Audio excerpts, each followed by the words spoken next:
You're listening to Saucy and Friends in the morning with Miss Hot Sauce, Miss Tony, and Rockstone Tues. Good morning. Good morning, good morning, good morning. It is Tuesday. The week is almost over. Nope, it's not.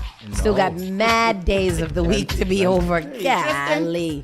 Tristan still don't know what day it is today. Jeez Louise. Good morning, everybody. Welcome to Spark FM Online, #1 for urban and Caribbean music. We are back in the building. Well, I'm back in the building, and I'm ready to go. I'm ready to do the damn thing. Quick check-in, Miss Tony and Tristan. How y'all doing? I'm all right. It was a decent weekend. I had to DJ at Lansdowne Street. I had to DJ at Lansdowne Pub and Bill's Bar on Friday night. Do you like it? Yeah, man. So on Friday they do a thing called band breaks. The hell is that? The band plays for like a half hour. I play for a half hour, and then we switch Oh, it's like a battle. between two clubs. So it was in between. So I had to DJ for two clubs on Friday night, and it's always interesting. Feels like I should have my own security guard, my own cameraman, because it's a lot. You gotta walk around the crowd with my laptop up and all this. It's too much. It's too much. But shout out to my homegirl Paris. She's one of the bartenders there, so she hooked me up. She made a drink, and I don't think I ever want to drink it again. It was rough. That's Like, them kind of drinks. make me a margarita with reposado. Put a flavor in there, and boy, did she flavor that up. That was poison. Remember the guy at Slade's used to make those Mongolians, whatever. MFers. Yeah, and you were only allowed to drink two. Oh, they gave you a good. They Yeah, should he have was put like, a limit. It's only two. Because Good. them MFers used to F you up. They sure did. That's how I felt. And then Saturday night, I had to DJ for a night market for my good friend Pooh. He did a night market called Who Found What in Cambridge. And that How was was really that? dope. It was really dope. Yeah. It was really dope. And the space was really dope, too. Cambridge is made. They actually have a indoor space with a full bar designed and made for vendors Very nice. only. So Where was it? First Street, 59 First Street in Cambridge. Oh, I don't know where that is. It was dope. It was nice. That sounds really nice. Other than that, that's what I did, man. Yesterday, my Sunday, I did Nathan, and that was that. I got to do some yard work for the rest of the week, but that's it. How was y'all? How about y'all? We had a pretty good weekend. What's going on here? I don't know what happened Did Friday. some things. I don't know what happened Friday. I feel like something happened Friday, but I'm not sure what it was. I don't remember. And then Saturday we attended the Boston Fashion Week closing fashion show, which was so good. It was so good. It was at Blue Dot, which is a furniture store in the Seaport. And so they modeled around the showroom, which was like a big square. And it was, like really nice fashion, some really good designers, all local designers. There was one older Bayesian woman from Hyde Park who had a really nice line. A young Formal wear. A young Hispanic guy that did his whole line was based off of this floral material that was just really, really pretty. Shout out to Nelly from Envy Mass. They did a whole mass production, mass scene there. It was really good. Big shout out to Gary Banton too, who held it down on the ones and twos. And that was a good time. It was nice. Friday. What was Friday? I can't even begin. We was out with the children. Where did we go with the children? I don't know. I'm just assuming that we were out. Or was that Saturday? Well, Saturday we did go to Open Streets. Oh, and Saturday was Open Streets? Yeah, Yes, Open yes. Streets. Well, two things. We went to Open Streets, which was the first time in Mattapan Square. Yeah. It was a completely different Type. feel and setup of it. It felt more block party-ish. Yeah. Like big ass block party. Can't wait to get more involved with that next year. And then we went to Dietrich, somebody's football block party that he has on that street on Hazelton Street. At the Josh Craft Boys and Girls Yes. place. So that was cool. So they had all kinds of free food. They had face painting. They had haircuts and hair braiding. CK got a lineup. Thank you, Jesus. I got to send a personal note to Dietrich because Man, listen, that was we stayed right in the line. While he was in the line, I went and got free food. They had vegetables. They had all kinds of great things out there. I got my first acai bowl there. What? Acai bowl. What is an what's acai bowl? It's them bowls that they be making. It's very With the health conscious. soy And it had yogurt. acai, bananas, mangoes, and it had some coconut on the top and some nuts and some. It was delicious. That And was free too? yeah, everything was free there. Josh Kraft better be free. No, not No. Josh Kraft. It was the football player. But the crafts, there was a lot of, people that looked like they could be Josh Kraft's people out there that I couldn't really figure out. But I should have talked to more people. This one lady had on the biggest ring. It covered her whole entire hand. Yeah. And I was like, golly, I want to marry her. And you talked to a football player's wife. I did. She is a famous lady. Let me tell you exactly. No, she's an influencer. She is an influencer here. She moved here when her husband came here. Let me see. What her name is? I know what's her name. I follow her. Her name is Victoria Gibson. Yes, she is married to the Gibson Patriots player who just tore his ACL. But they have 3 beautiful children, and she is actually like an influencer and a style. She styles all of his clothes and stuff like that. But she's hilarious. We did talk about her one time when Cardi B was coming. Yeah. And her and one of the other wags was doing a litter, and I was like, ugh. What is she doing? She need to know who Cardi B is. But after I found out her personality, she's just such a goofy, fun-loving person. And I think it's really dope that, she calls herself the Boston's famous football wife or something like that. Boston's favorite football wife or Boston's favorite girl or something like that. But it's really like, they're just fun. Just fun couple that just does a lot of fun things together. And she's a goofball. So I met her. We got her information, so hopefully one day we'll be talking to her. Very nice, very nice. Yeah, man, it was an okay weekend. Weather was nice. We got, and then of course on Sunday we got horrible news for Man. not only just Oh, like my our goodness. family, but the Boston as a whole. So we heard of the passing of Peachy Bowden, who is beloved by everybody all over Boston. I mean, the way that my timeline was going crazy with everybody from all walks of Boston, with hearing about that and reacting to that. And since then, like her and I were the same age. And my heart is just really, really heavy. Like my heart literally feels heavy in my chest. That is just such a horrible, horrible thing. 2025 has been an awful year and has not played fair. And some like major players from the city of Boston have been. We've lost major players here in Boston, and I think that it's awful. And we usually hear about like the men, kind of succumbing to these like untimely deaths pretty early. So seeing someone like Peachy, who is young, relatively young, and just passing. That just sucks. That's crazy. And she just buried her son not too long ago. No. Her nephew. Her nephew. Excuse That me, was not too long ago. like 10 years ago. Was it like 10 years ago? Yeah, because Noah was in the hospital. Wow. Yeah. And yeah. So 10 years ago, but it's that's tough, and hold up Melinda in prayers, and send her comfort. She's been going through a lot. like her mom, her sister, her son. That's a lot to deal with. It's heavy, so it's a lot. But anyhow, life. Keep them in your prayers. Yeah, life happens the way it's supposed to happen, but it really, really just sucks. And I guess what more sucks is that everybody, I was just talking to one of my friends and he was like, why don't people do any research? Because talking about something other thing. And I was like, these days people are it's too much going on. Yeah.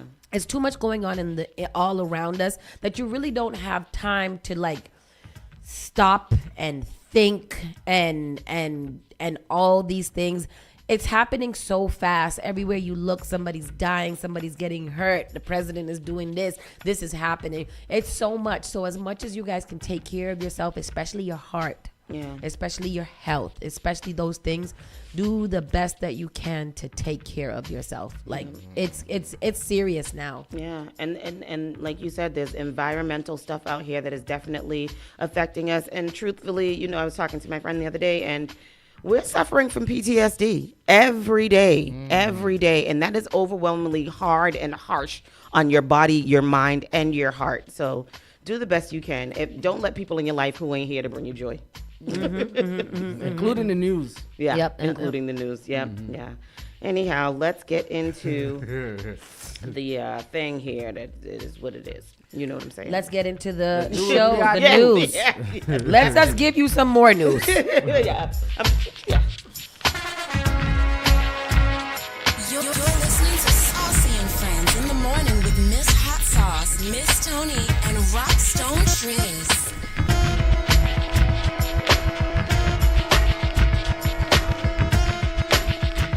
You're listening to Spark FM online.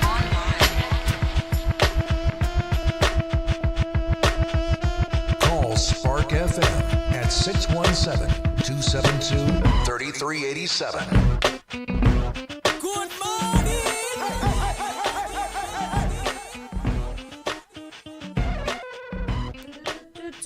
So today is Tuesday. Today is Tuesday, the 21st of October. It is 9:40 a.m. And let's see what the weather is. I'm glad that not glad, but it was rainy yesterday, so it was a good day to just kind of recover.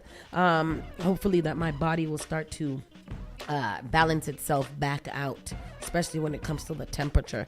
It is currently 54 degrees. We have a high of 63, a low of 49 tonight. And today is pretty much going to be sunny conditions. Will continue all day.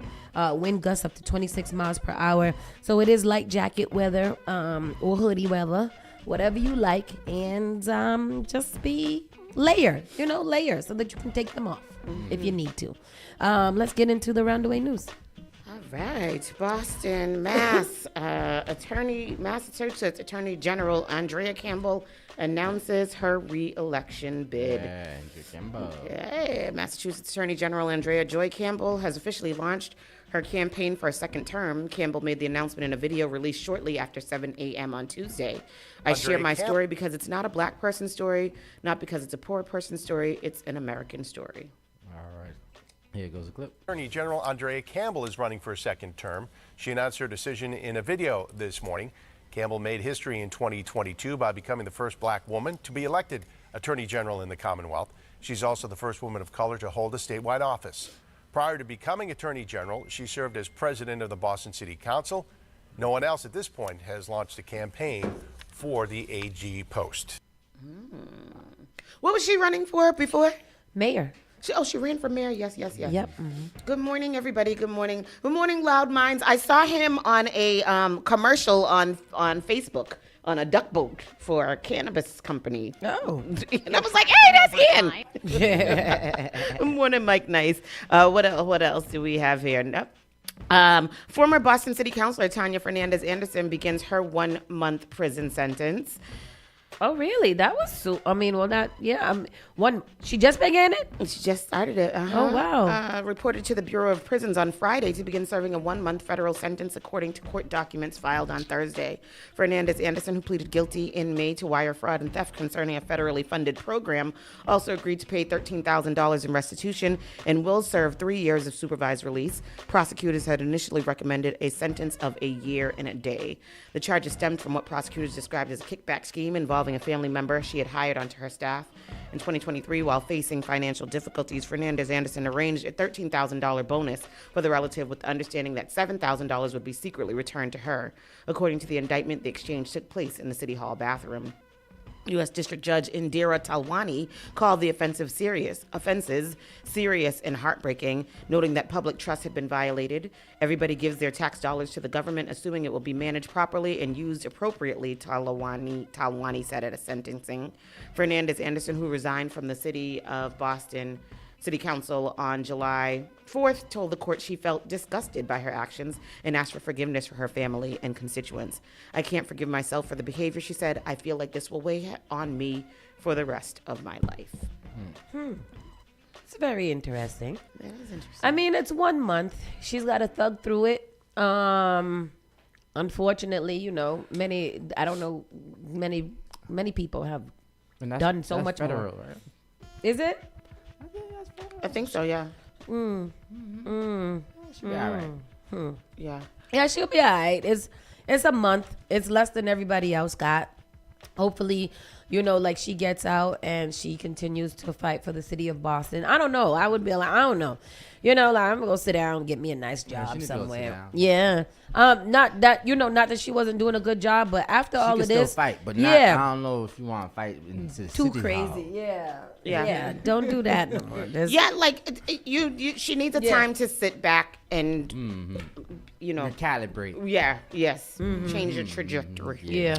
Yep. A North Shore man is charged with attacking a man wearing a President Trump inflatable. What is that? There was a video. A North Shore man is charged with attacking a man who was wearing a President Trump inflatable at a No Kings rally. It happened on Saturday in Swampscott on the sidewalk along Kings Beach. Cell phone video shows the suspect identified as Michael Curl, because it has two L's, so you have to say Curl. Kicking, punching, and grabbing the man in the costume. Is the video? Can you do that? Yeah, I'm playing a video. Jonathan Shillera told Boston 25 News he showed up in an inflatable holding an American flag to display his support for the president. Silveria insisted he was not looking for a physical fight. I just wanted to get Trump out there and show him some support, said Silveria. I was saying, I love Donald Trump. Go Trump. Did y'all see the other video of some the white man that was at the Trump rally and they was out there shouting that, and then somebody sucked? No, the person did trip them. No, the little boy stole his glasses. Oh, stole his glasses, and he was running, fell on his face, right? Okay, yeah, it was crazy. Go ahead. Here goes a clip. One man was attacked. Another is facing charges. Boston 25 News reporter Drew Carita speaks with the victim inside the inflatable President Donald Trump costume. I just wanted to get Trump out there showing Look at him with his Trump on his truck in the back. Silvera says he was met with hostility while showing that support for President Donald Trump at a No Kings rally on the North Shore. Really? You're gonna attack somebody? Cell phone video captured by his girlfriend shows a man kicking, pushing, and grabbing Silvera while he was inside a President Donald Trump inflatable with an American flag in hand. The costume kind of was like really tight. I couldn't really move in the thing. Couldn't see or move. So when I felt the pressure on my side, because I think he pushed me after he kicked, and then I just fell to the ground. Swampscott police say the suspect, identified as Michael Curl of Lynn, ran up from behind on the sidewalk along Kings Beach. Get out of here, fascist, you Nazi. A police report says, quote, Curl uses his right leg to hook around Silvera's legs, causing him to fall forward. It says Curl then re-engages, wrapping his arms around Silvera's neck and jumping up. By the time I got the costume off, he was already at the police talking to him, saying that I hit him with a pole. Silvera denies hitting Curl with the flagpole and says he was attacked while trying to leave the event. There was so much chaos, I couldn't really get loose, and the costume was holding me in. He says he will continue showing his loyalty to the president unapologetically, even if others may not like it. I kind of get a little goofy with it sometimes. I'm like a jokester. That was all it was. Curl pleaded not... F-A-F-O.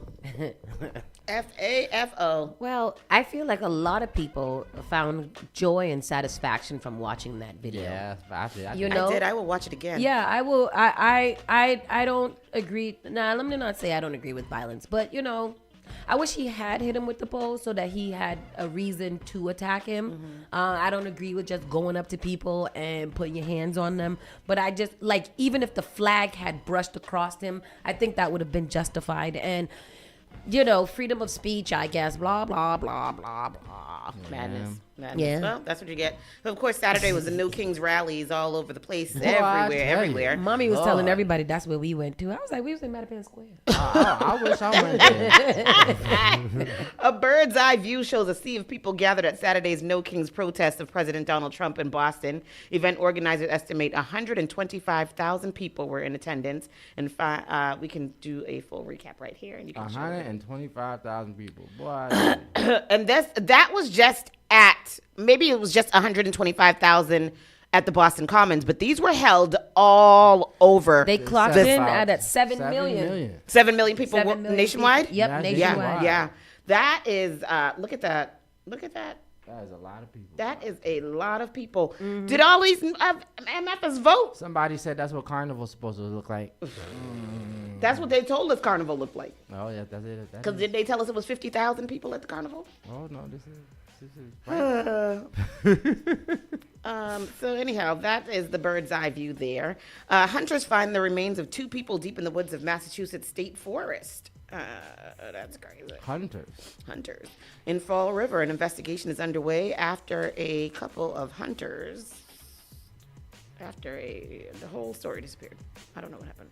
It says, investigation underway after a group of hunters discovered the remains of 2 people deep in the woods of Massachusetts State Forest on early Saturday morning, authorities said. The hunters were in Freetown Fall River Forest near Copicut Road for the opening of the pheasant hunting season when they stumbled upon a Honda Accord located human remains, according to Fall River Police Department. What is a pheasant? Pheasant is a large bird. It's a bit big, yeah. It's foul. Oh, it looks like, oh, wow. Have you ever seen a pheasant in real life? No, but you probably ate one. Turkeys, pheasants? Yeah, turkeys are pheasants, right? No. Because it's reminiscent of, it's in the turkey family, I'm guessing. It's fowl family. Fowl family. Peasants are birds of several genera within the family Pheasantile in the order Galumprums. Although they can be found all over the world. Oh, these are interesting birds. It looks like No, just to read that. One of y'all read this overview, because what the hell is a pheasant? Pheasants are birds of several genera within the family. This is several within the family. What is that? Phasiandendae. Which includes Chickens, goose, partridges, jungle fowl. What the hell is a jungle fowl? Jungle fowl. Yo.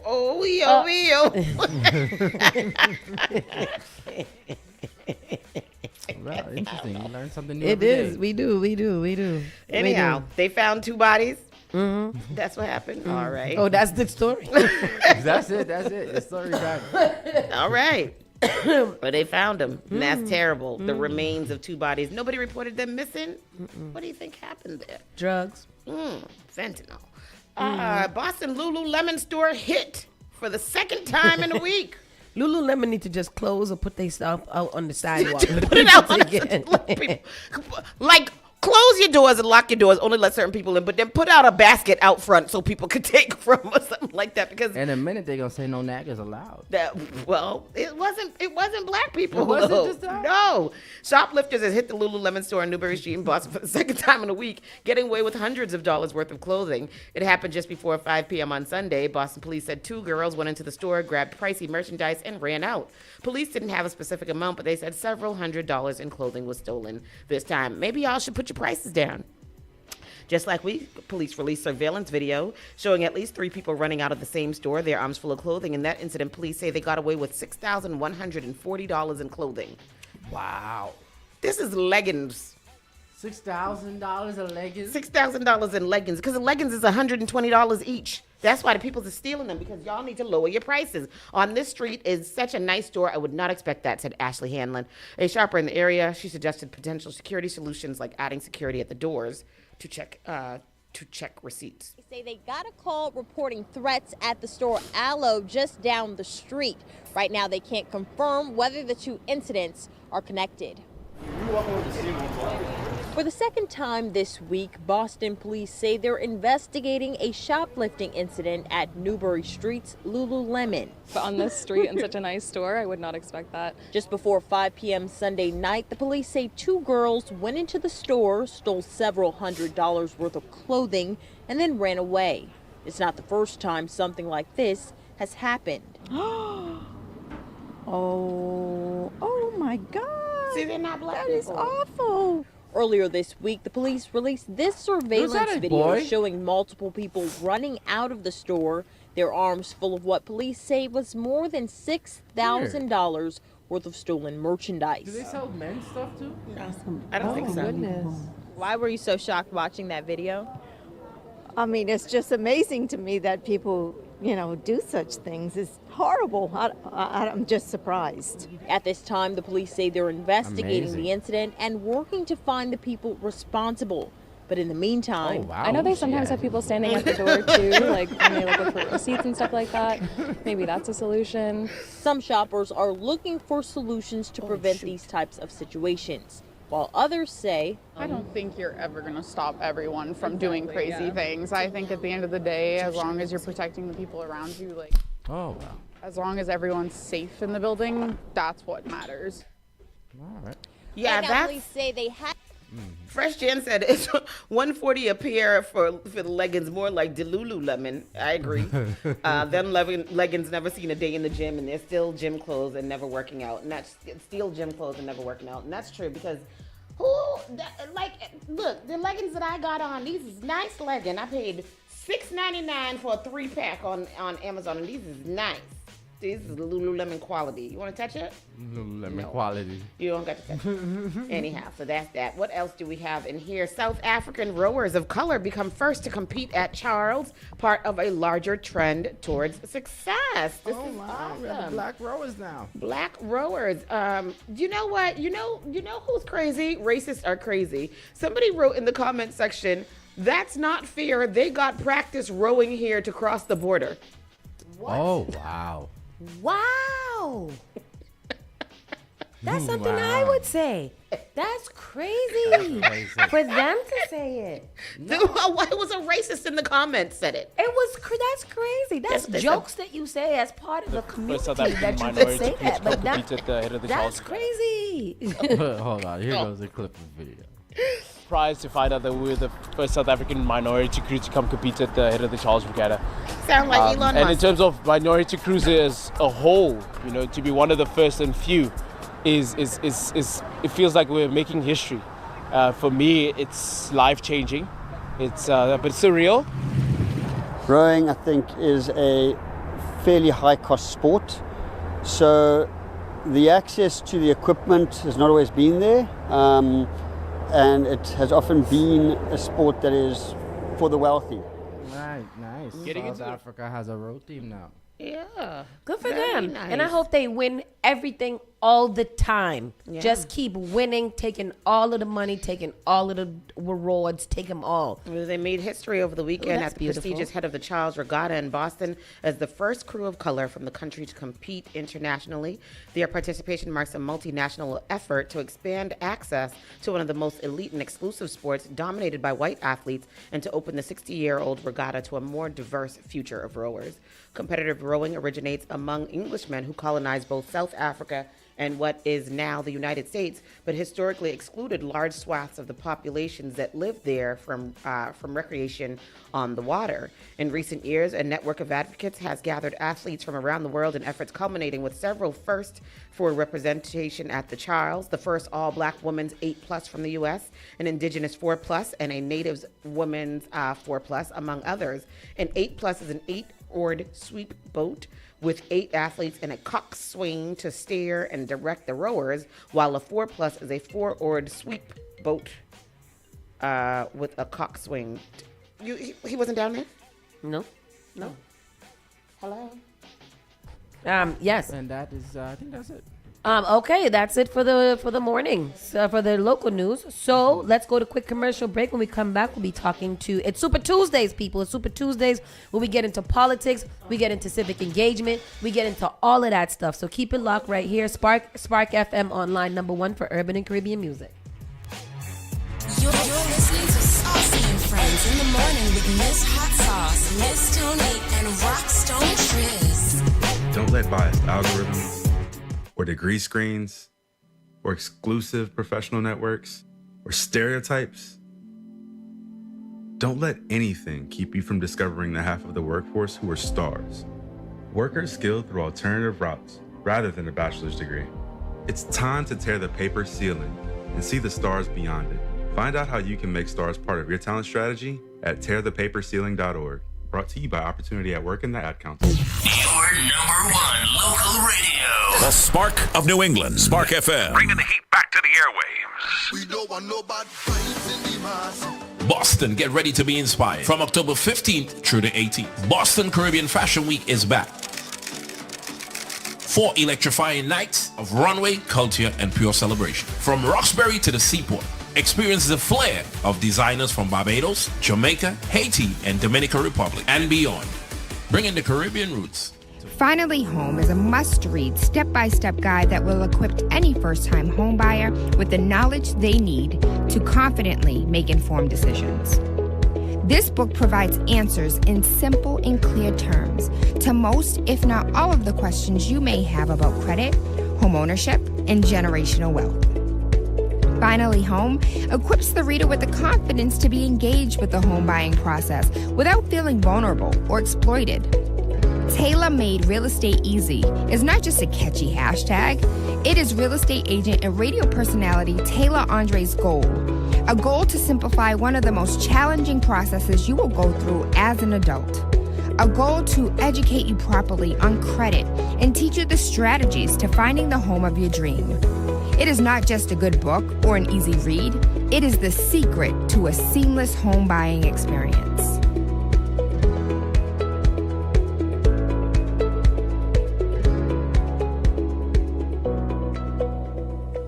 Often I hear people talking about how high their electricity bills are. Massachusetts has programs that everyday homeowners pay for, but never look into. Have you ever considered why some homes have panels and others don't? If you have Eversource, National Grid, or Unitil for electricity, you are paying for your neighbors to get panels at no cost. The charges are on the bill. Why not get someone to pay for yours? This program also helps with re-roofing, tree cutting, and electrical upgrades. If you're tired of short-term solutions for a long-term problem, connect with Bakari to find out if your home meets the requirements to upgrade at no cost out of pocket. Save the planet, future-proof your family for power outages, and save tens of thousands of dollars on an otherwise lifelong bill. Mention Spark when you call or text SPARK to 617-833-8940 to get 2 months off your power bill covered if your home gets selected.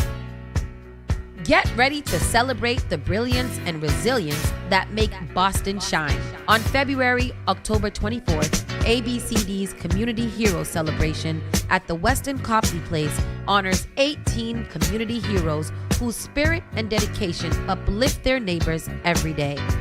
We'll also induct media trailblazer Karen Holmes Ward and partnership catalyst Bob Elias into the ABCD Hall of Fame, recognizing their brilliance, resilience, and lifelong commitment to community. Be part of this inspiring evening that supports ABCD programs, helping families thrive. Get your tickets or become a sponsor now at abcdheroes.org. Again, that's abcdheroes.org.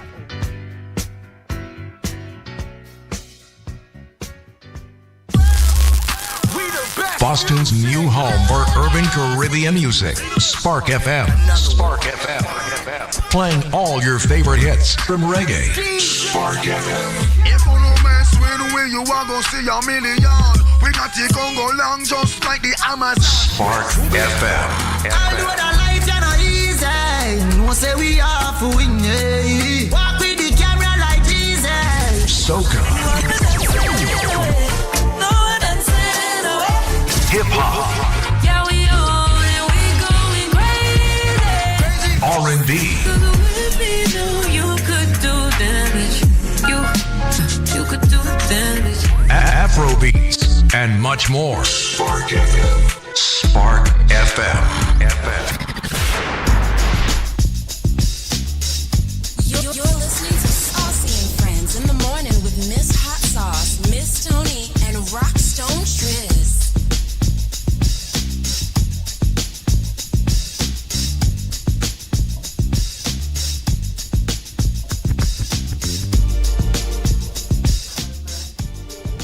Favorite song.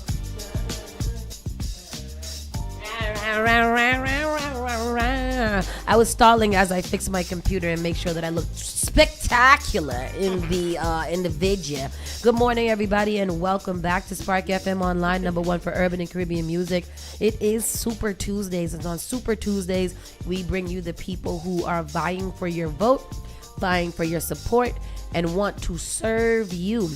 Today, we take it a little bit further out into our sister neighborhood or our brother neighborhood, however we want to name them. And this is Jeff Charnel. He is running for counselor at large for the city of Brockton. Welcome, Jeff. How are you? I'm great. Welcome. Thank you for having me. Thank you for having us. Now, we don't usually have people outside of Boston that are here to talk about their campaign, so this is very exciting because we are frequent of Brockton, and I see posters and stuff when I'm out there. We're out there all the time, and I'm always like, I wonder what it's like out here, versus Boston.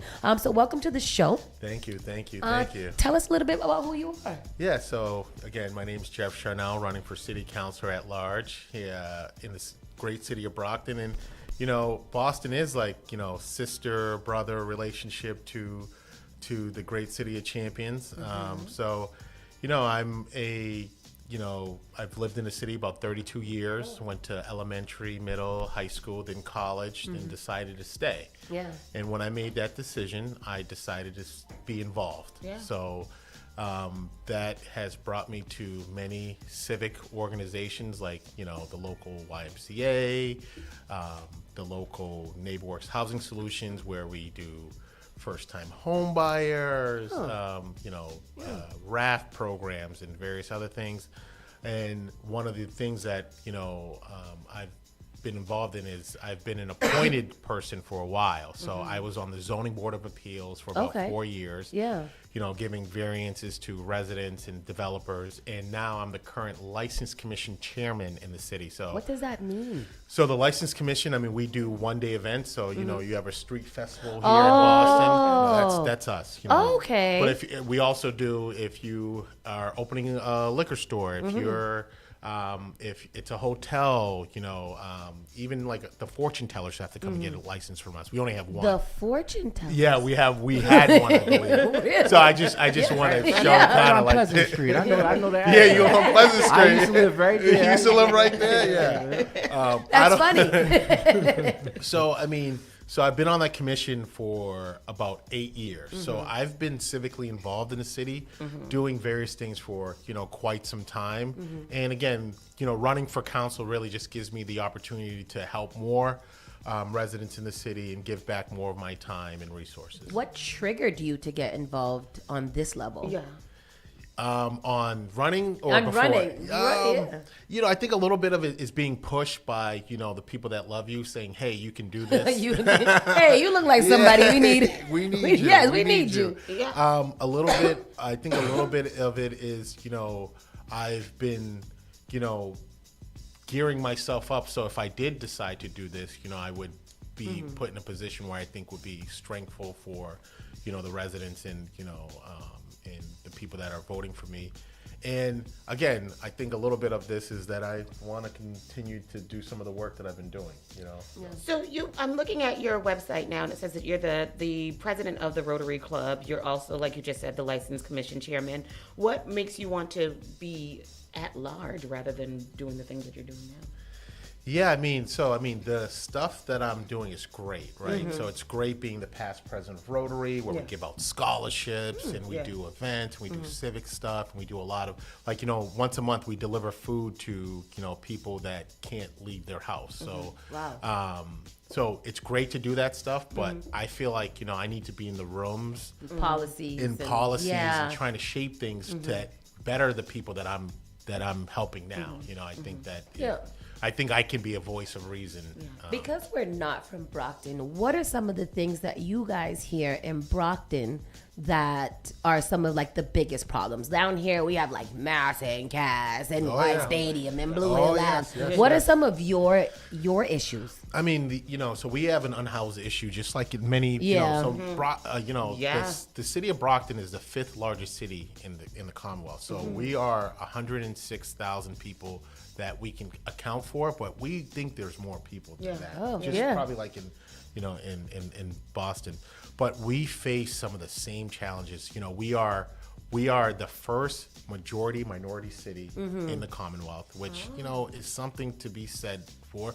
But with that comes some challenges. We have unhoused people that are frequently under bridges, and I've seen that in Brockton. So you guys also have like the one high school there that depends on where you ask and who you ask. It could be a hell of a high school. It could be like, it just needs some resources. Yeah. You know, so. And how many students in that high school? It's like 4,000. Yeah, so when I graduated, we had over 4,000. I will defend my high school. Yes. Because I graduated 2005, and we have one of the best high school systems in the state. Mm-hmm.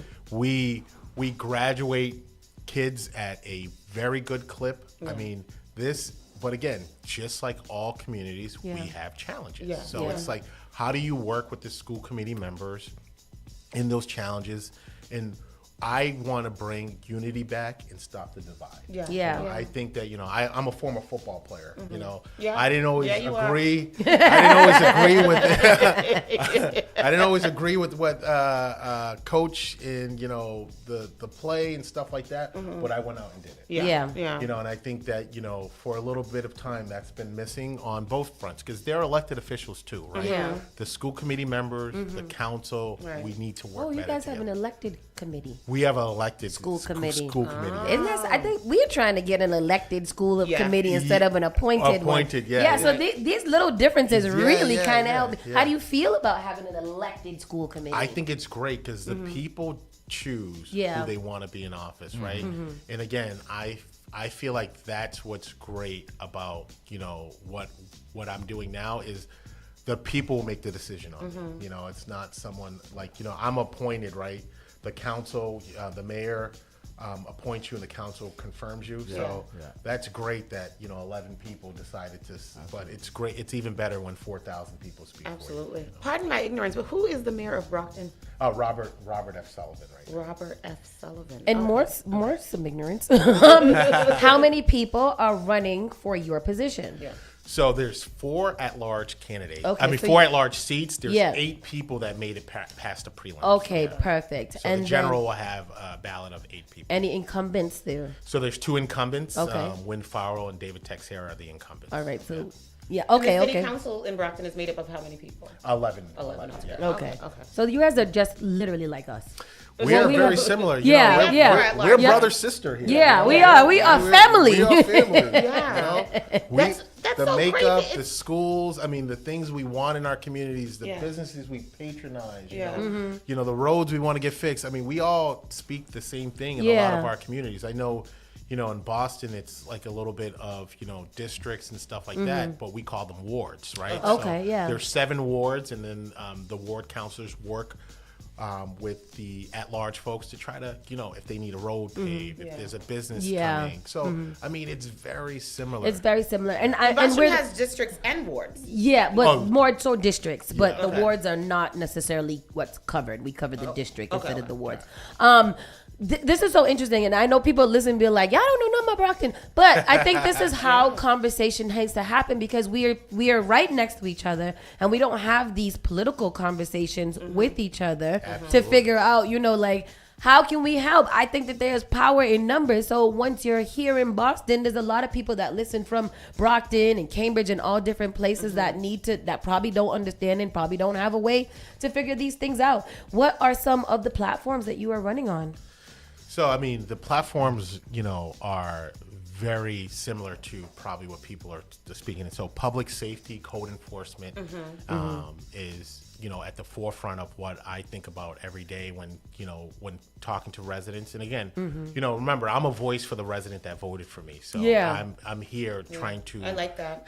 That sounds good. I'm here trying to, articulate to, the state delegation, the federal delegation, the mayor, that my residents need this. So obviously that, cutting red tape for small businesses, helping small businesses grow. I happen to be a commercial banker, as you know. So, I do business in Boston, right? Yeah. So my clients are here, they're in Brockton, they're all over the South Shore, and everywhere. So again, I happen to be able to, come into the city and see what's going on and maybe bring some of that knowledge back to, the community that I call home. And also, supporting, local families, teachers in our education system because, you are nothing without a good education system. And it will it will. Oh, that's you. Yeah, that's me. Is that me? He's doing it. That's me. So, and it will be very difficult for your community to thrive unless the school system is thriving. Absolutely. I'm reading it here. Cut the red tape and help local businesses. How do you feel like local businesses need to be helped, not only with capital, but what are they missing?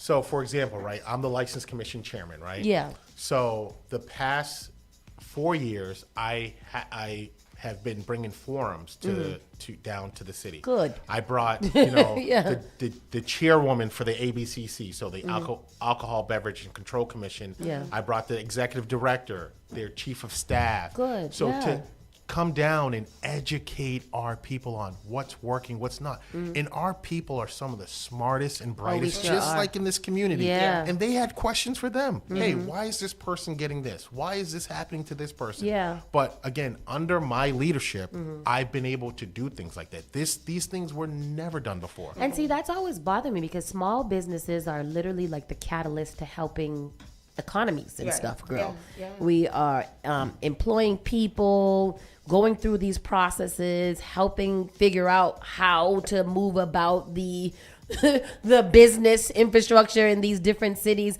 And sometimes it could feel like hitting a wall. So I'm glad that there's somebody like you there that's like, hey, maybe these are some resources, or maybe we should bring you guys this person who can talk to you about, other things. And also, right, being a banker gives me that utility where, Oh, yeah. I help small businesses. And sometimes, if my bank's not willing to do it, I can send them to, SCORE, or we have an organization called Seed, or Oh, I've heard of Seed, yeah. Yeah, and we have, and I've worked with Dorchester Bay down in this area as well, helping small. Big shout out to Dorchester Bay. I was helping. I was on their loan committee Oh. for maybe 5 or 6 years. So again,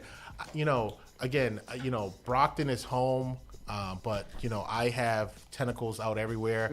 I have sisters and brothers all over the Commonwealth that come and help me, and that's really what builds community, right? Yeah. Community. Village. It's a village. Yeah. Yes. What is Brockton known for? What isn't Brockton? Yeah, I mean, I know, city of How did they get that? I never asked that question. How did they? I know that we in New England in general is the city of champions, but Brockton has that distinct title. Yeah, I mean that title belongs to us. Yeah. I don't know. Boston has Title City, I think they Yes, call we it, do Title but City. They can't be Yeah. taking ours. They can't be. I'm sure the mayor will be like, hey, listen, that's trademark. Hold on. Wait a minute. Wait a minute. So, luckily, we've had one of the first undefeated champions, Rocky Marciano, that was 49-0 in his weight class. And that's really where the city of champions. And then Marvin Hagler. Marvin Hagler, Yep. one of the best fighters to come from his era, has now a statue in Brockton, downtown Brockton as well. Yeah. So again, we are the city of champions because we've had. That's what y'all do. We've had, and again in 2005, I'm dating myself now. Yeah. In 2005, we won a Super Bowl here in the city. I mean, we have a legacy of winning. Not only state titles, we have the legacy of Rocky and Marvin and, many others that have come before and, really given us that title of City of Champions, What's one thing that you want your listeners or potential supporters or voters to know about you as a person, and just we know how you feel about these priorities that you have here, but what's one thing that you want to make sure that people understand about you? I mean, one thing that, I've been, we only have a few weeks left to this. Like two weeks right? Yeah. left. So I've been saying that, 32 years ago, the City of Champions, Brockton, the residents, they took a chance on me, right? They allowed me to go to elementary school, then high school, then on to college, right? That investment that they made in me, because the taxpayers paid for me to go to school, right? That investment that they made for me it's paid off. Mhm. And now I would love to invest back in To them. give back, yeah. So I've been doing that. Like, again, you know, past president of Rotary, Mhm. NeighborWorks Housing Solutions, you know, YMCA, Mhm. you know, I've been on the NAACP, you know, Prostate Cancer Awareness Board. I mean, I've done so much Amen. civically in the community that I want to be in a room, you know, speaking for people that really need that service. You know, growing up Haitian, you know, on the north side of Brockton, you know, I went, you know, it was, you know, at times tough. You know, people didn't understand my culture. Mhm. Now we have a thriving, you know, culture in the city. Haitians, Cape Verdeans, Lithuanians, Guatemalans. You Yeah, know. Brockton pretty diverse. We are Pretty very diverse. You know, we have Italians, we have Portuguese. Mhm. We have such a great melting pot of people, and that's our strength. Our strength is in our people. And I'm telling you, these are some of the hardest working, you know, just like in Boston, there's some of the hardest working people. I guess with that being said, and this administration coming down on immigrants and people who are not, you know, who are others. You know, like, what is Brockton doing to combat that? You guys are not. Are you guys labeled as a sanctuary city? We are as well? not labeled as Okay. sanctuary So how are you guys dealing with that aspect of what's going on in this world? So it's funny you say that. So I mean, I've been fortunate to meet some people from the Justice Law Collaborative, and you know, I think you know, educating people and letting them know their rights, and you know how, you know, they can navigate through this, you know, minefield of, you know, chaos. Yeah. Is what we can do. But again, I would be in the room speaking for my constituents that need that certain help. So, for example, about maybe 2 years ago, I'm on NeighborWorks Housing Solutions. So we do vouchers, right? So the state had reached out to us because we received about 40 families that were living in a hotel. Oh. So we were tasked, and most of them were of Haitian descent. Yeah. So the executive director comes to me, he's like, Jeff, what can we do? You know, how can we make Christmas this? Because it was around the holidays. Oh, geez, what I do they remember eat? that. Yeah. This and that. I'm like, well, we eat soup joumou for New Year's. Period. And these are some of the cultural things that you may deal with. And again, I commend, you know, NeighborWorks Housing Solutions for really stepping up. And just to let you know, there were some communities that did not want my people in their community because they didn't want them in their hotels. And I feel like that's why my parents had invested in the residents had invested in me, so I can be educated enough to be able to fight for people that need it. I love that. And I think that's important because it looks like it's not going to get better anytime soon. We're going to be going through some challenging times. Yeah, we are. We are. And are you up for the task? Yes. This is why I'm here. No, and I want to make sure that that's clear, that given what is going on and the challenges that you're faced, you know, you are ready for it, and you are that guy. I like what it says here on his website, whether it's answering your email, helping your business get off the ground, or bringing a new voice to council debates. Jeff will be a counselor who shows up, follows through, and always puts Brockton first. And I think that clear, concise, to the point, that's what it is. And I like that. And our final question, how are you doing?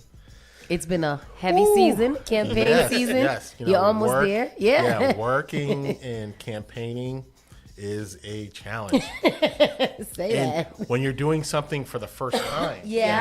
Absolutely. It's even more challenging. Because you're learning. You're learning. So imagine being in a race and people throwing things at you. Like hurdles, like in the middle of the race, you know. So, but, it's been quite, refreshing as well because, people, it's so funny. People say, Jeff, you know a lot of people. And then you really don't know a lot of people. Because once you start door knocking, I didn't know that person. I know a lot of people at events. Events that we always see and stuff like that. And they may know some people, but the people are really at the doors. The people are at their homes. And we're trying to reach those people. So, I mean, it's been challenging, just learning how to campaign, how to get off a campaign, how to, build a team and all these things. But, it's been refreshing to be out in the community, meeting people where they live. Yeah. Knocking on doors and making sure that, that people, get to know me and I get to know them. Mm-hmm. And I'm glad that you're doing well, yes. regardless of the challenges. Yes. And you're 2 weeks. 2 weeks. 2 weeks, and we'll figure it out. We'll be following you along your last leg of the journey. Yes. And rooting for you. And thank you for contacting us or having your people contacting us. Because again, we don't get people from Brockton. They're like, hey, I want to know. I actually want to shout out. We call him Moon, Calvin. Yes. Yes. Yep.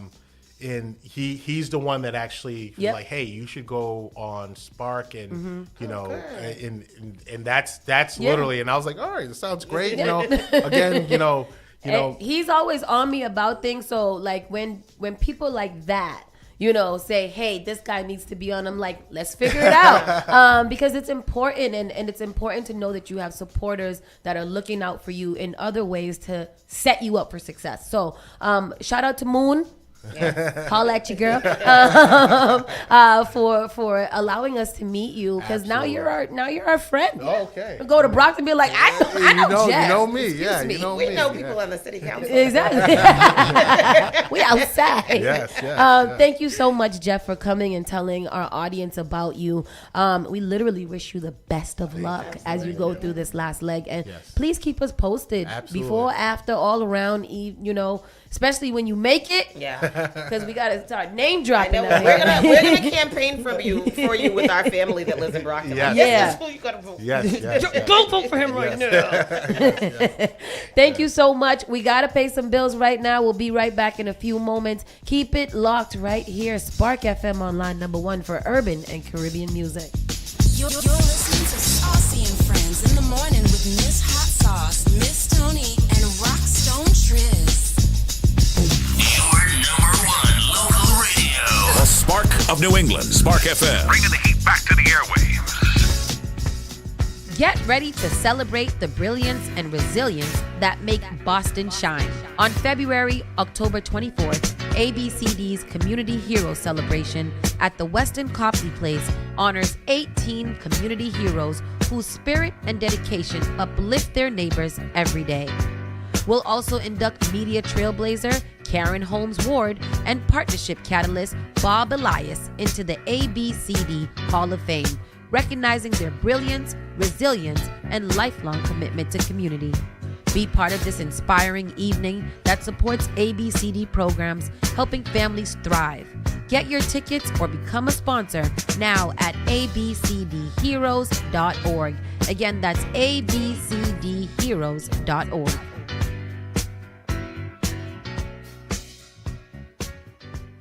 Each and every Saturday night from 6 to 9 p.m. inside the Avenue, where you bring the drinks and we bring the vibe. My name is Gary Banton alongside my co-host Big Trini, right here in SparkFMOnline.com, the #1 place for soca, hip-hop, R&B, and more. Each and every Saturdays from 6 to 9 p.m. It's the Avenue.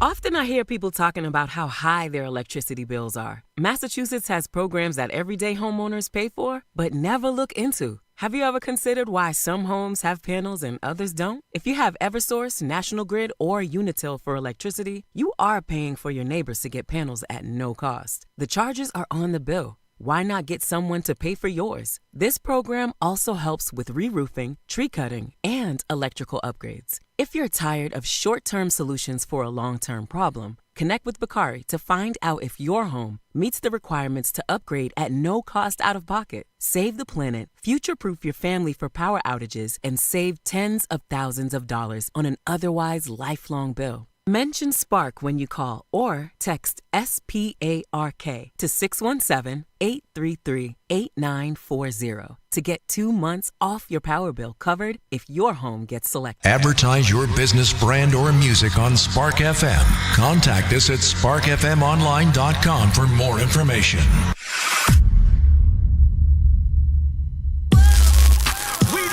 Boston's new home for urban Caribbean music. Spark FM. Spark FM.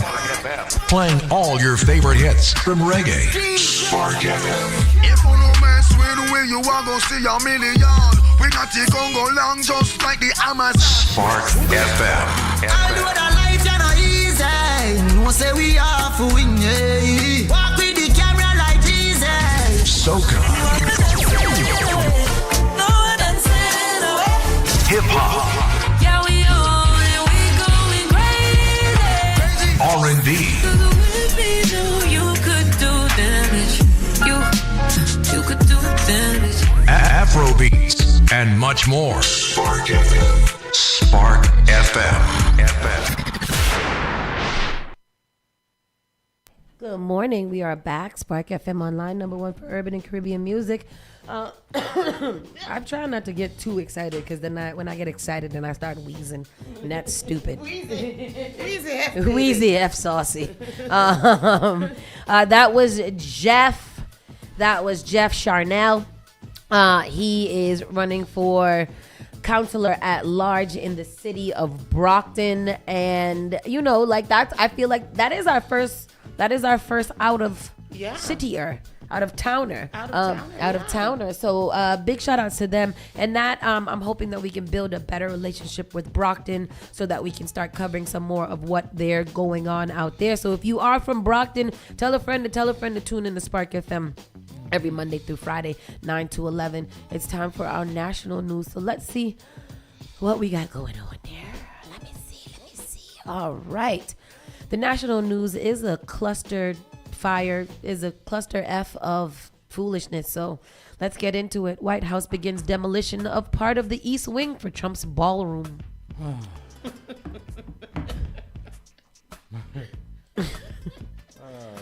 White House begin.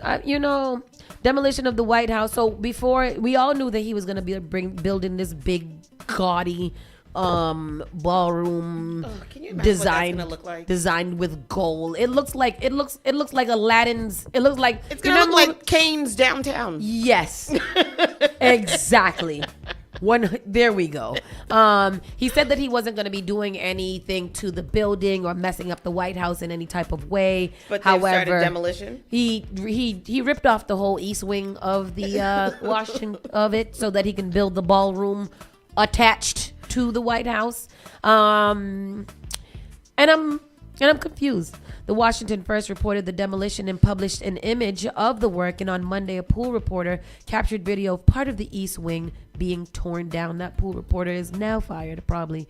During an event Monday with the Louisiana State University baseball team at the White House, the president remarked on the construction, which he said just started today. We're building right behind us. We're building a ballroom. Mr. Trump said, here we go. The White House says the president and private donors will cover the estimated $250 million cost. But the renovations reverse an earlier Trump pledge not to touch the original building. And many Democratic lawmakers are slamming the move. While inside the White House, President Trump and the Australian Prime Minister signed a new deal Monday to invest in rare earth minerals, critical to producing advanced electronics and defense technologies. In about a year from now, we'll have so much critical mineral and rare earths that you won't know what to do with them. The move seen as a bid to counter China, which has a near monopoly on extracting and processing rare earths and has moved to curb exports amid high-stakes U.S.-China trade talks. At the same time, Vice President J.D. Vance arriving in Israel today, joining efforts to hold the fragile Gaza ceasefire together. The president told reporters on September, so for more than 150 years, every president has dreamt about having a ballroom at the White House to accommodate people for grand parties. They have? Never. Oh.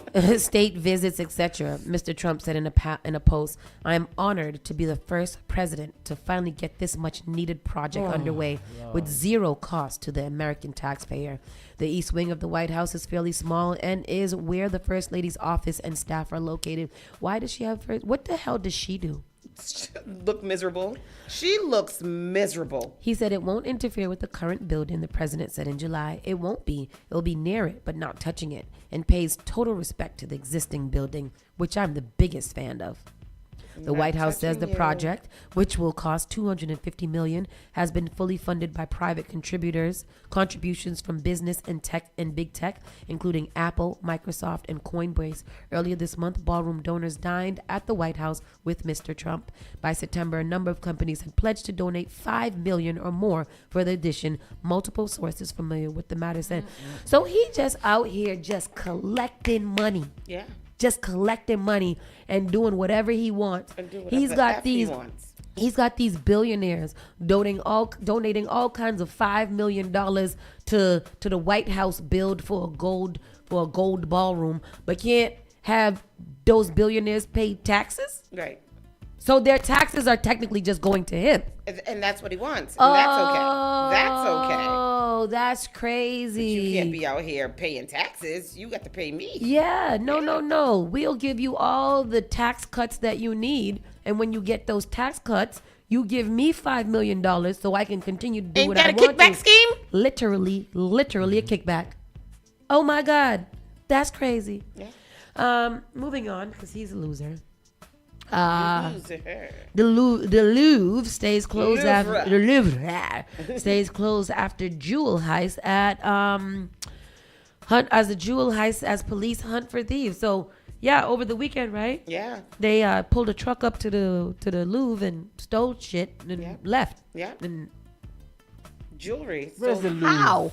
I don't know. The Louvre's in Paris. Okay. The Louvre Museum remained closed to visitors on Monday as police continued a large-scale hunt for thieves who carried out a spectacular jewel heist that forced the world-famous Paris landmark to shut its doors. The Louvre was evacuated and closed on Sunday to allow police to investigate the theft from the museum's Apollo Gallery, which houses what remains as France's crown jewels. 4 masked suspects were involved. The thieves placed a truck equipped with a lift along the museum's side on Sunday morning. 2 of the robbers stayed on motor scooters outside, while the other 2 used the lift to reach a first-floor balcony. Then they cut through a window with a power tool to enter the gallery. The thieves escaped with 8 priceless pieces, once owned by queens and empresses, including gem-encrusted tiaras, necklaces, earrings, and brooches. Doesn't that sound like a movie? I can't read the rest of this by myself because, hey, what y'all thought was happening? All the people that was there? Yeah. Was there no security? I don't understand. Was it supposed to be construction build? And even if it's a construction build, it's a friggin' zam. You wouldn't have security around where the construction workers are. And I thought museums had them things around the things. You can just go in there like and the get glass, it. you glass, know, yeah. When you touch it, it lights up and the lasers alarms. come out. Yeah, I'm unsure about what the hell actually happened here. Yeah. Because from the picture that I'm seeing, it looks like a regular little lift that they pulled up to the porch. Yeah. Then they cut a glass open and they went in. They stole it. That's they a came movie. back down the lift.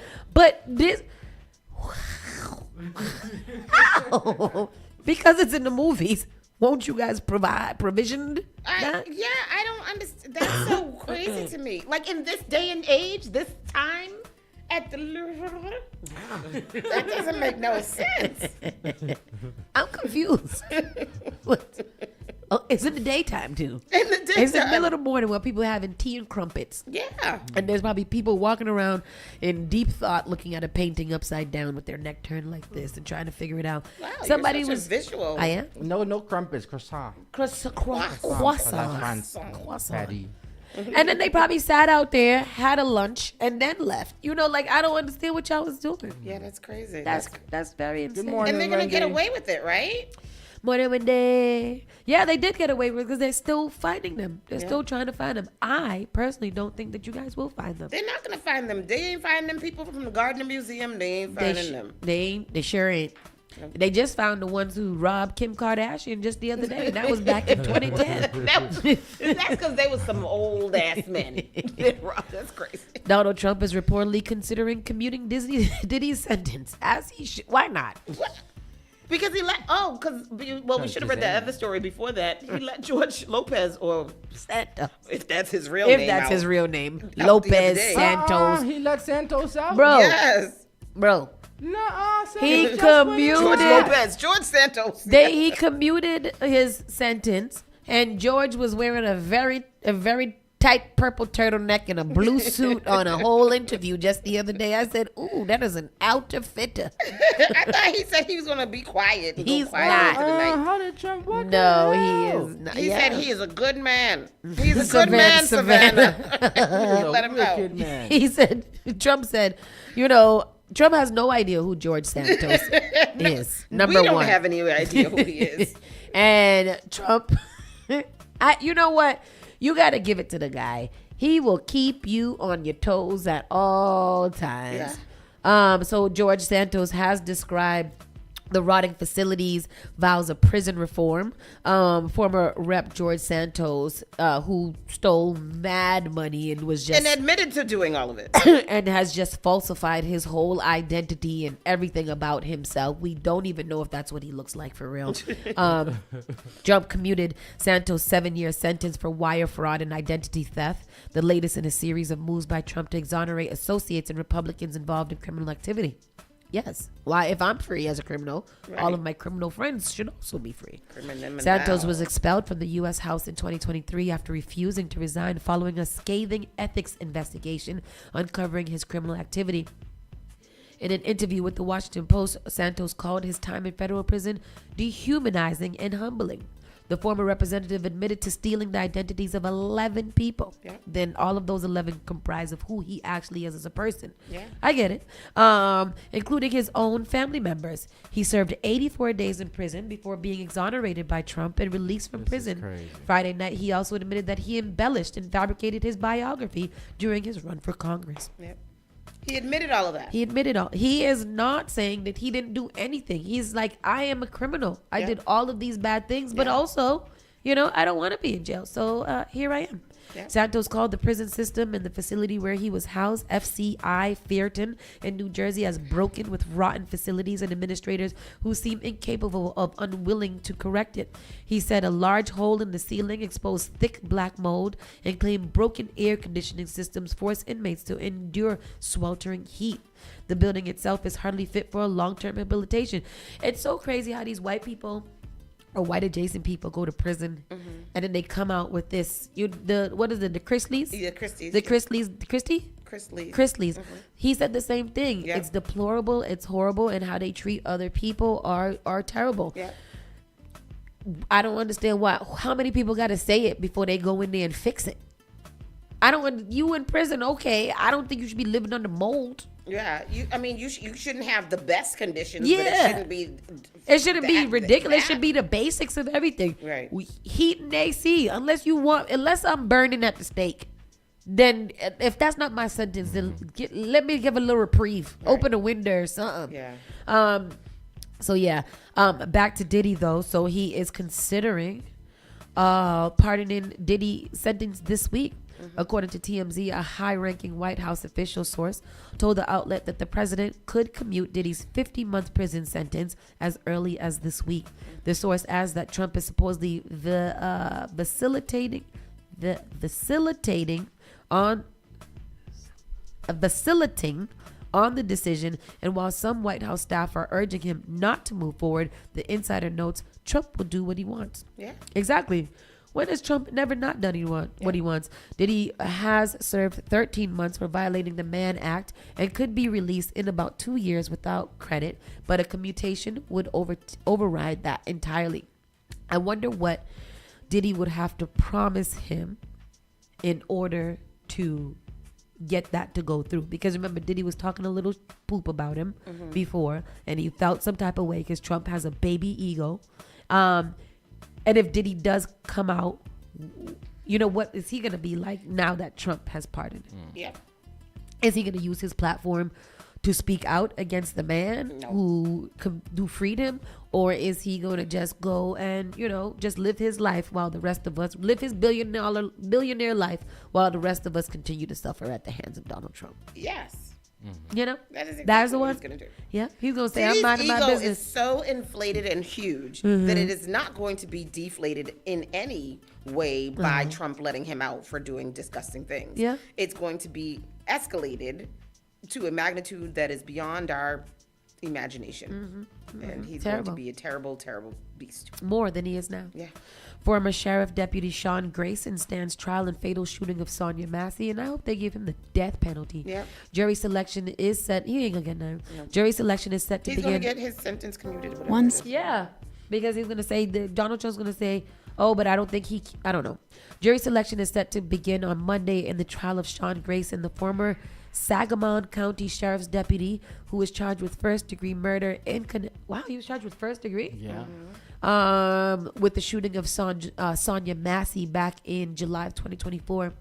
Grayson was charged with a total of 3 counts in connection to the Massey's death: first-degree murder, aggravated battery with a firearm, and official misconduct.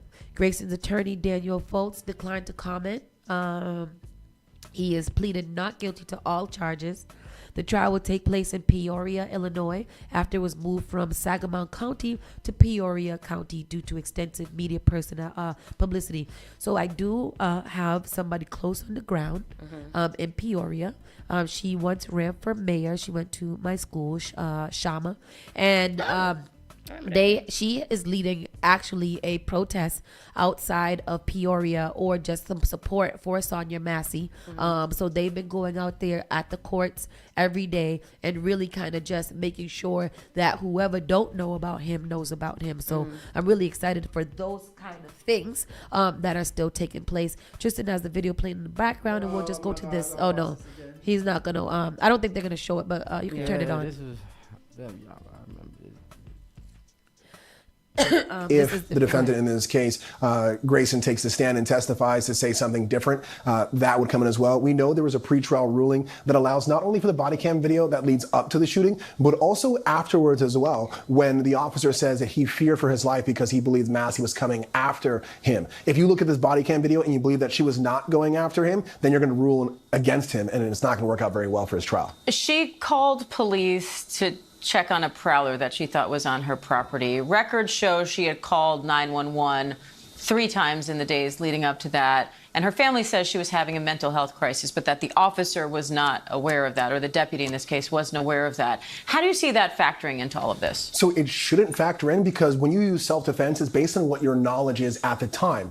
If you go after a person, like I know you're very good at Krav Maga, I know that you know self-defense. I can use that as a calculation in terms of if I'm going to attack you or you're attacking me. I say, hey, Diane came after me. She knows self-defense. She knows attacking strikes. I'm going to use that as self-defense. But if I don't know something about that person's personal background, I don't know that they had mental health issues prior to, I don't know if they have a weapon, I don't know this, I don't know that, I can't then afterwards use that as a calculation of self-defense, because you didn't know at the time that you used self-defense. By the way, I don't know if I'm good at Krav Maga, but I did enjoy it quite a bit and still do. Brian, thank you. Always great to have you to break these cases down for us, and I know you'll be watching this one closely. Absolutely. What did you say? It's a form of martial arts. Oh. She's like, don't be telling nobody I'm good at this Krav Maga, because when I gotta whoop somebody's ass, I don't want them to know. Interesting. So we're gonna be following that story to see how that goes. You know, we are all in support of Sonia Massey, because that's something that ain't nobody ever deserved to be dead in their kitchen after they called the police to help them out. That's wild. That is wild. Will SNAP benefits be paid out in November? So this is one of the biggest stories that America is worried about. As federal government shutdown endures for a third week, states have started to issue concerning warnings. Funding for food assistance is about to dry up. SNAP benefits for November won't be issued, and the federal government shutdown continues past October 26. Officials in Colorado, Illinois, Minnesota, Oregon, New York, Pennsylvania, and West Virginia all issued similar warnings, saying the Supplemental Nutrition Assistance Program, aka SNAP, is poised to run out of money in a matter of days. We're going to run out of money in 2 weeks, said Agriculture Secretary Brooke Rollins. SNAP, formerly called the Food Stamp Program, helps people living near or below the poverty line afford groceries. The program is funded by federal dollars but administered by state and local agencies. The United States Department of Agriculture started notifying states last week that it was seeking alternative sources of funding, but it is the meantime states. In the meantime, states should pause issuing benefits approved after October 26. The disruption of funds could impact 42 million people, or 1 in 8 Americans who rely on SNAP to buy food. So there you have it, folks. They said that this is now, I think this is now the longest shutdown, isn't it? Or is it the second longest? It was a 16. No, I think he had the longest. And I think that was like 20-some Trump shutdown. Yeah, we're definitely headed there because I don't think that we are going to I don't think that people are gonna negotiate. I think they're gonna stand fast. Yeah. Because usually it's their own people that don't have to suffer from it. Yeah. Or they do. Not their people, but the people who support them are going to be the sufferers the most. But we know that they don't give a damn. Mm-hmm. Let me see. Marjorie Taylor Greene, though, she give a damn. Marjorie Taylor Greene is trying to get re-elected. The last time was 35-day shutdown, 2018 to 2019. That was Donald Trump, too, that was right? also Donald Trump. Yep. Mm-hmm. Yep. So 35 days. So he's probably, he's all about breaking records and making history. So I'm pretty sure that he's going to try to beat his last one and hold out for as long as he can in order. And I want people to be clear. What they are fighting for is health care. Yep. Literally health care. Nothing else. They want them to come to the table and negotiate about extending the Affordable Care Act. And Trump and his people are continuously telling people that they want these health care benefits to help immigrants, illegal immigrants. And it's just not true. It is a whole lie. How people would even try to believe that. It's something so... over the weekend, shout out to Ty. She introduced me to this podcast, and it's these two liberal children, or two liberal children adults, and two super MAGA parents. And they do the podcast with them, talking to them about different things. And what we're realizing is that when you are in the Trump camp, and you watch all these Fox News and all these YouTubes of these commentators and these propagandists or whatever, you are 100% brainwashed. Yeah, Nicole. Like there is nothing that you can say to them that can, like sometimes they'll be like, that's true, but like it's so interesting because if you have drank the Trump Kool-Aid, you're far gone. So the parents and the children are on opposite views. Sides, yeah. Wow. Like literally, it's the most interesting thing that you could ever watch. I'm gonna send it to you guys because it really kind of puts you in the mind frame, especially of older generation MAGA. Yeah. Like they're so kind of like inside of their brains. Like the father is a racist mess. He'll still do the podcast, but the mother, she's the one who's trying to stay in the conversation and stuff, but you could tell she's just as lost from all the things that she's been brainwashed against. It's a very interesting thing. So I encourage people to really kind of deep dive into both sides of these arguments so you can see how cooked they are. Not to understand, but you can see it. Trump calls Colombia president an illegal drug dealer. Orders end to U.S. aid in Colombia. Did y'all see? He bombed another Venezuelan boat. Yeah. Yep. I think the total's up to 26 now. Yep. People that and they don't have no idea who these people are. No. And they're trying to figure out, say that it's illegal what he's doing, and it's 100% illegal because you're killing, you are doing things over international waters that just don't belong to America. And just doing it. Yeah, just doing it with no rhyme or reason. Like, bro is just out here I told you he's playing Battleship. Got one. Yep. And he don't even know what he's doing. He has no idea. He has no idea. And Trump administration agrees to deliver more student loan forgiveness. Now, this one confused my brain cells. Trump ran on not giving people student loan forgiveness. His whole administration was very much against it. So is that true? Yeah, it is. According to CNBC, the Trump administration has agreed to cancel student debt under programs it had partially blocked, reopening a path to student loan forgiveness for millions of borrowers. What the He's just trying to get more votes. He is trying to distract from the Epstein files. That's what he's trying to do. Whatever I can give you guys to make you feel a little bit of comfort so that you guys are not so involved in what's in those Epstein files. The thing for me about the whole Epstein files argument is that even if we do get the Epstein files released and Donald Trump is all up and through there like we know he is, nothing's going to happen. Nothing's going to happen. What is the big deal about the Epstein effing file? I guess because it will, No, I don't have any guess. Maybe if they release him, they'll have grounds to impeach him, which the Congress that he leads is not going to impeach him. Exactly. So I don't know. So there's no point. Maybe if you because he can't go to trial while he's in office. He can't be charged because I think he has presidential immunity. Yeah. Yep. However, speaking of presidential immunity, they are going after Barack Obama. Okay. I'm not sure if you Donald Trump after Caroline. She's looking fat these days. Trump, she can't be pregnant for that old geezer she's married to. After Obama. So live coverage, Obama arrest rumors shock Washington. So let's see. I'm trying to figure out where it is. It's on Facebook somewhere. But Carolyn Levitt had said that Obama had pretty much made up the Russian collusion thing to try to go after Trump's campaign and to prevent him from being on the ballot and stuff like that. So now they're saying that he colluded with, I don't know what they're saying, but basically they're gearing up to try to go after Obama for that whole 2016 Russian hoax foolishness or whatever. I don't know where the whole story is, and I actually don't want to hear her voice. So we'll bring that story back up tomorrow when I can find the clip because it's too much for tonight. Obama, who's been out of the White House for how long? For quite some time, Tony. Quite some time. Why is so? It's called obsession.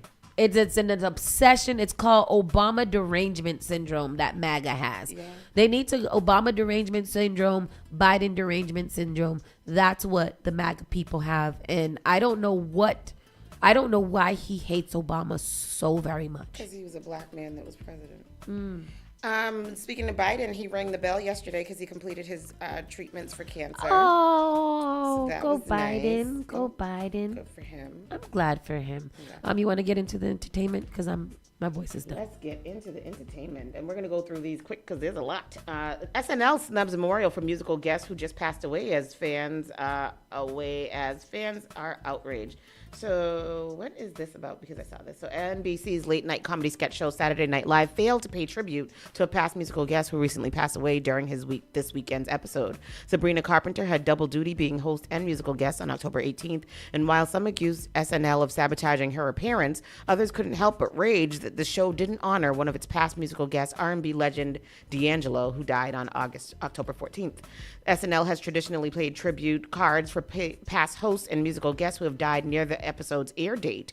They've held up cards for Val Kilmer, Matthew Perry, Quincy Jones, Foo Fighters drummer Taylor Hawkins, and more. It comes as Sabrina Carpenter left fans shocked with a controversial act twice during the live broadcast. Just last weekend, the show paid tribute to Diane Keaton, who never appeared on SNL, yet the Grammy winner who served as musical guest on SNL on January 31st of 2015 to support his critically acclaimed comeback album Black Messiah didn't get a card or a mention during Carpenter's expletive-filled episode. Yeah, I heard she was in there cussing up a storm. Really? Yeah, and they didn't even beep it out or whatever. Oh.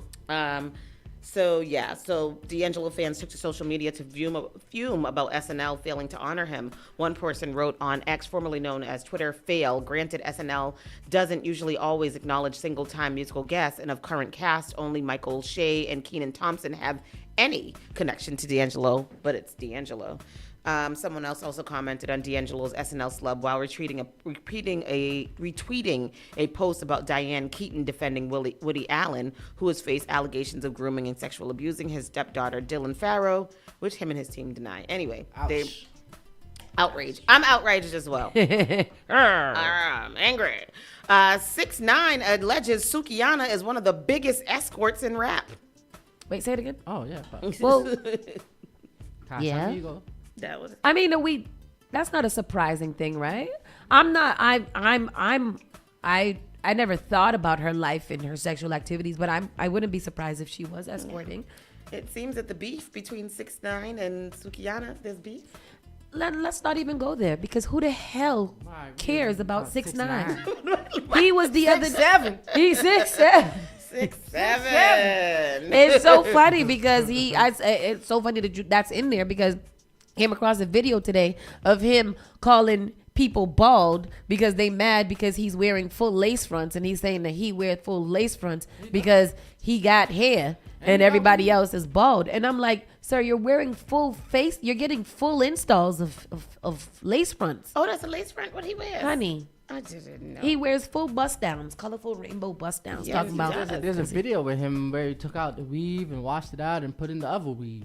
He took out the black weave and then he put in the rainbow weave. Oh, y'all didn't see that? No. Wash yourself. I'm not familiar with this. I'm not familiar. I don't know that man. Sorry to that man. The controversial Bushwick rapper recently alleged that Femc and TV star is an escort on the Fresh Fit podcast. And not only did he name her among Ruby Rose, Mellow Rax, and even Saweetie, he claims Sukihana is near the top of that list. In the clip from the show, caught by its King Slime, 6ix9ine went on to say Sukihana sell mad pee. She literally sell it to the ends in Broward County that are in front of liquor stores, he alleges. I'm dead ass, and she be lying. I know plenty of delivery boys that F that.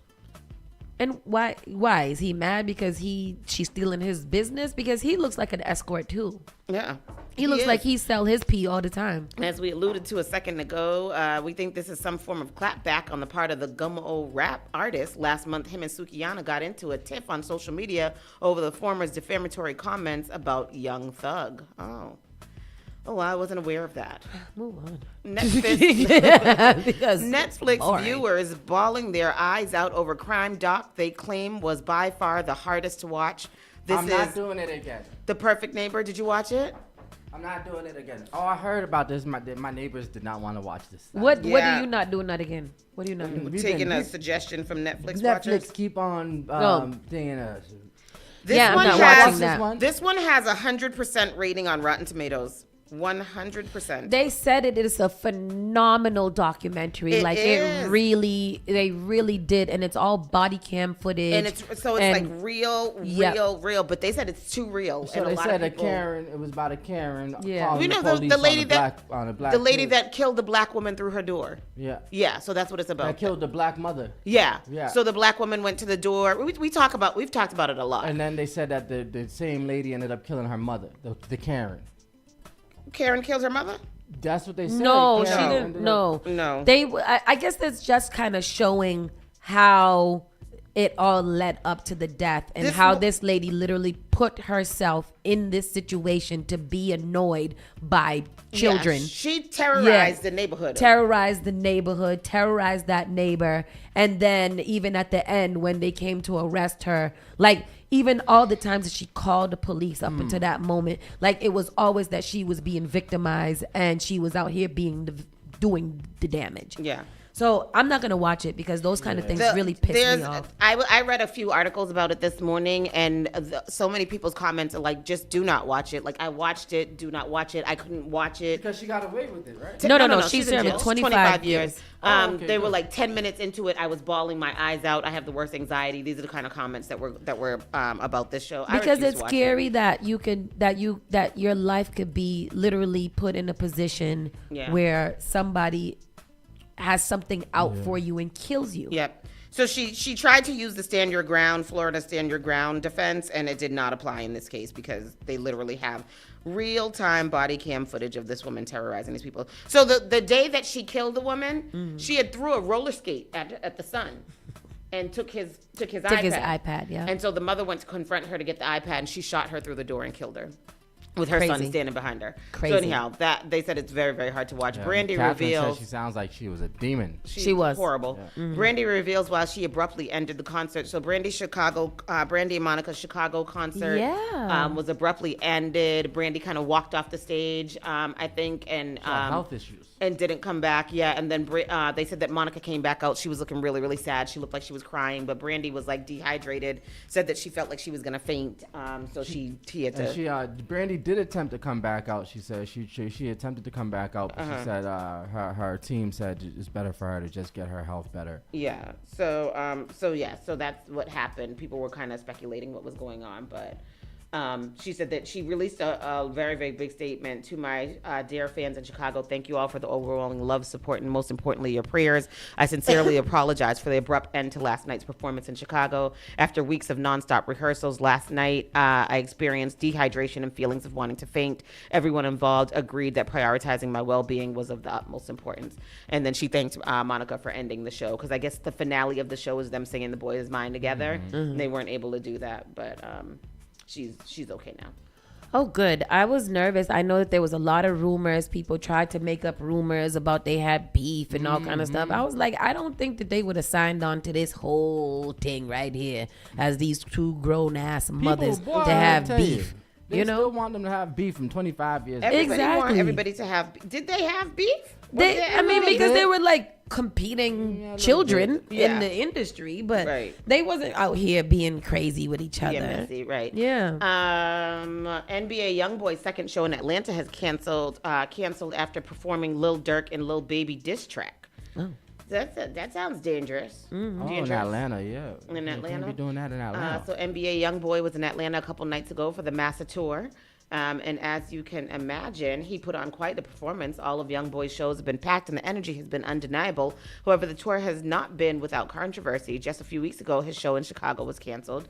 I think that's when, did you see that boy that knocked out the security white man, person. the security man? No, I didn't see that. We played that video here. After receiving the key to the city of Atlanta on Wednesday night under dubious circumstances, YoungBoy is now experiencing the opposite end of the hospitality spectrum. According to the State Farm Arena, his show on Saturday has been canceled. The arena did not give reason for the cancellation, although you can probably deduce why they felt this was necessary. During Wednesday night's show, YoungBoy performed his diss track, I Hate YoungBoy. This was a bold choice, especially as the song takes aim at artists like Lil Baby, Gucci Mane, and 21 Savage. All three are Atlanta staples. Meanwhile, Chicago artists like Lil Durk and King Von are also referenced in the song. For NBA YoungBoy fans, this news is certainly disappointing. While fans who went on to the first show are probably breathing a sigh of relief, those who are waiting for Saturday are out of luck. Luckily, those fans will be getting refunds through Ticketmaster as long as that is where they copped their tickets.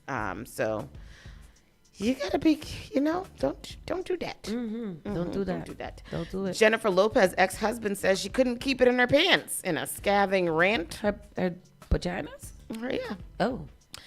This is one of the first husbands. Oh, this is the first husband. One of the first. This is the first husband. Ojani Noah isn't holding back when it comes to the pop star's recent comments, urging her to tell the truth for once. The 51-year-old former model unleashed a scathing message on Instagram on Friday, October 17th, accusing the superstar of cheating and hypocrisy, among other things, after she publicly claimed she never truly loved.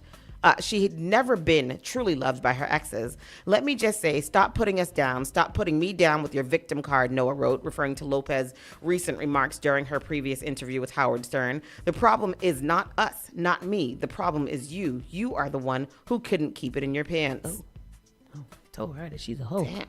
Noah was married to Lopez from 1997 to 1998, went on to insist that he had been faithful and devoted during their short-lived marriage. I'm an amazing, loving person, great human being, honest, faithful to you, never lied, never misbehaved, never cheated on you, he wrote. I was good to you. I'm too good of a man for you. He added that he had left his family and job to support her early Hollywood career, only to watch her choose fame and fortune over their marriage. The post came just days after Lopez, 56, told Stern that she had never truly felt loved by any of her former partners. What I learned that it's not that I'm not lovable. It's not that they're not capable. They don't have it in them. Same girl, same. Ugh, geez. I mean, he seems like he's upset about it, though. He's upset about it. But he did love her, he says. He did. Cardi B criticizes the Trump administration for $187 billion in cuts to food assistance programs. Cardi B. Cardi B speaking out. That's one thing Cardi B gonna do. She gonna speak out for Yeah, she's speaking out again, this time targeting what she sees as the real-life consequences of government policy. During a Saturday Twitter Spaces session, the Bronx rapper took aim at the Trump administration's impact on food assistance program, highlighting the struggles families face as the holiday season approaches. Trump's One Big Beautiful Bill cut out $186 billion from the SNAP, a program that helps tens of millions of Americans buy groceries. People are complaining that they can't take away that that they have taken away food stamps, Cardi said. Thanksgiving is next month. No turkey for some of y'all. The Grammy-winning artist also reminded listeners that she had previously tried to raise awareness about these issues while campaigning for Vice President Kamala Harris in 2020. You got something? Mm-hmm. Okay, people are complaining that they have taken away food stamps. Mind you, Thanksgiving is next month. No turkey for some of y'all. Very interesting.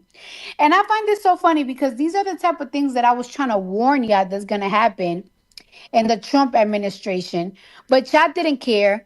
All y'all cared about is that I called them Shrump. You will consider me rich, right? Like, I'm a millionaire. The taxes of living has become high for every goddamn thing. Everything has become high. I order a piece of furniture and I order for Italy. And because of the tariffs, you know how much they try to charge me? Furniture from Italy to America?